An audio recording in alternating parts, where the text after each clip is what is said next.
Assalamualaikum warahmatullahi wabarakatuh. Salam lestari, salam konservasi.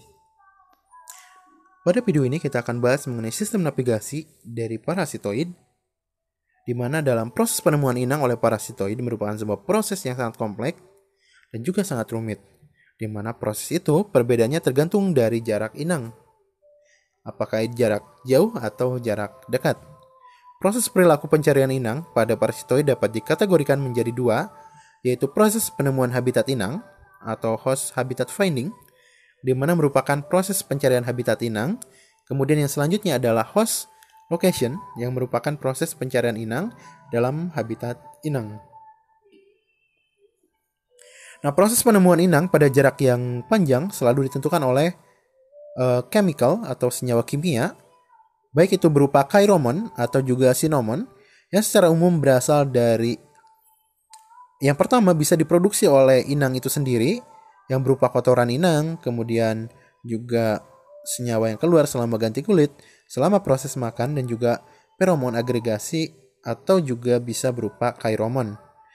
Dan itu nanti kita akan bahas apa itu kairomon, kemudian juga feromon, tapi kita lanjutkan dulu untuk sistem navigasinya.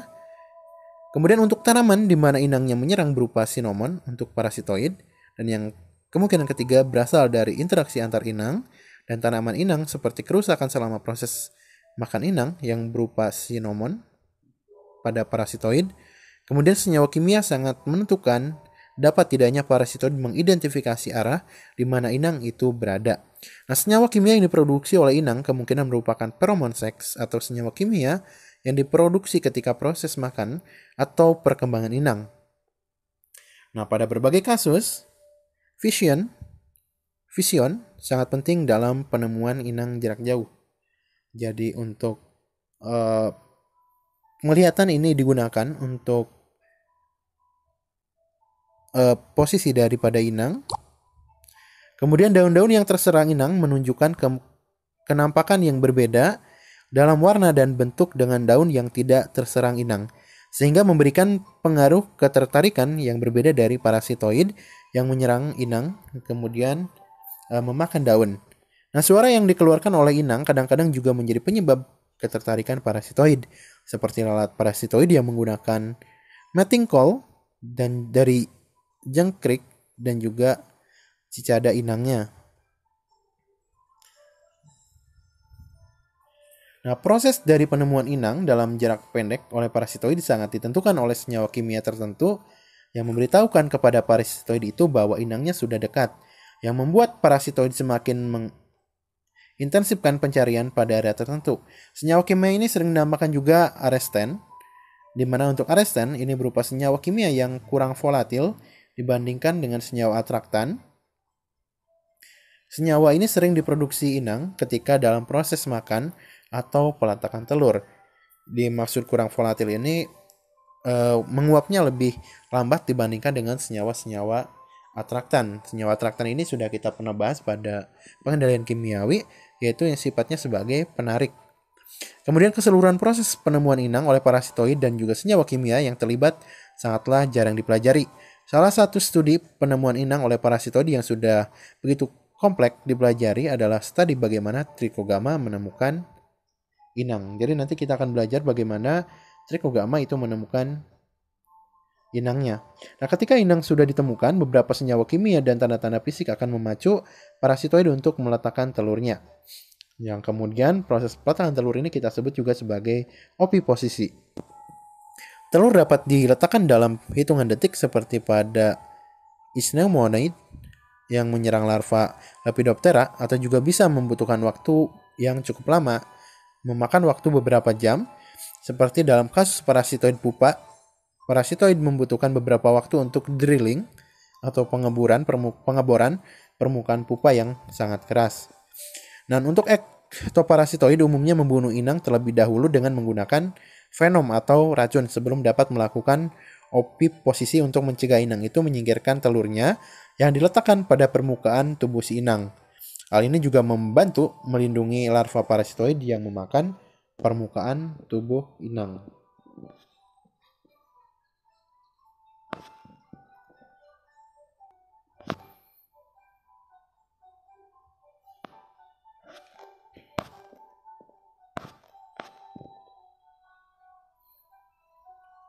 Nah, untuk tipe senyawa semiochemical atau infochemical dalam komunikasi serangga, itu ada yang disebut dengan feromon, yang adalah senyawa yang disekresikan menyebabkan reaksi spesifik bagi organisme yang menerima dalam satu spesies. Kemudian ada feromon seks, ini untuk mating atau untuk kawin.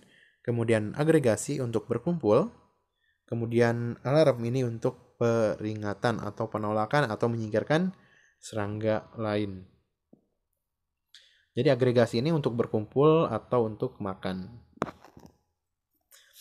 Kemudian untuk tipe senyawa semiochemical dalam komunikasi serangga selanjutnya adalah allelochemical, di mana ini diproduksi oleh spesies spesifik bagi organisme yang menerima dalam satu spesies. Untuk penjelasan lain juga sudah pernah kita bahas ini pada materi tentang teknik pengendalian menggunakan varietas tahan. Yang pertama ada alomon, ini diproduksi oleh organisme yang berhubungan dengan organisme lain dan terjadi reaksi perilaku dan fisiologi. Kemudian ini teradaptasi bagi emitter bukan receiver. Contohnya revelen dan antipidan. Artinya untuk alomon ini sangat bermanfaat bagi emitter atau bagi serangga yang mengeluarkannya dan cukup merugikan bagi resipor atau yang menerima, karena dampaknya ini adalah revelen, yaitu penolakan dan juga antipidan atau anti makan. Kemudian yang kedua ada kairomon, ini teradaptasi bagi receiver bukan emitter, artinya ini menguntungkan bagi yang menerima bukan bagi yang mengeluarkan. Ini contohnya pada proses makan, kemudian juga pada proses stimulasi oviposisi. Jadi kalau yang mengeluarkan ini adalah inang, maka ini sangat merugikan bagi inang dan menguntungkan bagi parasitoid. Kemudian yang selanjutnya ada sinomon, ini teradaptasi bagi receiver dan juga emitter, artinya dua-duanya mendapat keuntungan. Kemudian apneumon dikeluarkan oleh non-living material atau oleh zat yang tidak hidup, di mana menerima satu organisme dan menolak yang lain. Jadi itu ada informasi senyawa kimia dalam komunikasi serangga yang tadi yang berkaitan dengan feromon maupun juga alomon dan kairomon serta lain-lain. Kemudian langsung saja kepada kasus yang sering dipelajari dalam proses navigasi serangga parasitoid, yaitu adalah pencarian inang dari Trichogama. Nah, Trichogama sendiri ini adalah parasitoid yang sangat kecil yang menyerang telur ngengat. Kemudian parasitoid ini mulai dibiarkan. Yang pertama, betina umumnya tertarik pada tanaman karena odor yang dihasilkan. Kemudian langkah selanjutnya, betina mengorientasi feromon seks dari inang yang membawa betina ke areal peletakan telur dari inang. Kemudian betina mendarat dan melakukan pencarian pada daun secara sistematis. Kemudian yang keempat, betina berada di areal yang terdapat sisik ngengat. Ini jadi betina berada di areal di mana ngengat mendarat dan meninggalkan sisiknya. Dan biasanya sisik itu sebagai pertanda kehadiran dari ngengat. Dan sisik itu biasanya mengandung senyawa trikosan yang merupakan senyawa kairomon. Jadi menguntungkan bagi parasitoid dan merugikan bagi inang. Kemudian yang selanjutnya, betina kemudian mengevaluasi telur inang, melakukan gerakan sistematis yang berurutan atau yang bertujuan untuk mengetahui ukuran telur dan beberapa properti lain yang dimiliki oleh telur. Jadi di sini sudah terjadi proses evaluasi dari telur ngengat. Apakah telur ngengat ini mampu menunjang untuk kehidupan daripada pertumbuhan telur dari Trichogama atau tidak. Nah, jika ternyata hasil evaluasi menunjukkan telur dari ngengat itu tidak mendukung, maka telur itu ditolak. Kemudian jika dianggap pas, maka telur diterima. Nah, telur jika ditolak, telur yang terparasit itu diidentifikasi dan juga telur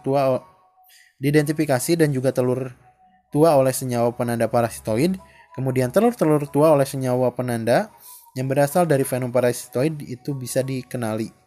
Di mana untuk inang yang tua atau terlalu tua untuk perkembangan larva parasitoid yang sudah dikenali, itu termasuk inang yang terlalu kecil untuk mendukung perkembangan larva. sehingga itu tidak mendukung sama sekali. Kemudian proses pencarian diulang kembali kepada proses awal hingga evaluasi telur. Kemudian kalau yang ini kita anggap telurnya itu cocok atau diterima, sehingga kita tidak bolak-balik ke telur ditolak, tapi kita coba masuk ketika telur itu diterima. Telur ini adalah telur yang sehat atau mempunyai ukuran yang ideal, merupakan telur yang mempunyai kualitas terbaik dari telur-telur yang tersedia. Betina akan melakukan drilling atau melakukan pengeboran ke dalam telur menggunakan ovipositornya. Jadi ovipositor ini adalah alat nanti untuk peletakan telur. Kemudian menginjeksikan penom. Injeksikan penom artinya suntikan racun bagi ngengat. Kemudian betina meletakkan telurnya di dalam telur inang. Saat itu dia memutuskan untuk meletakkan beberapa telur tergantung ukuran dari telur inang. Jadi proporsi dari jumlah telur yang disuntikan atau yang disimpan itu tergantung dari ukuran telur inangnya.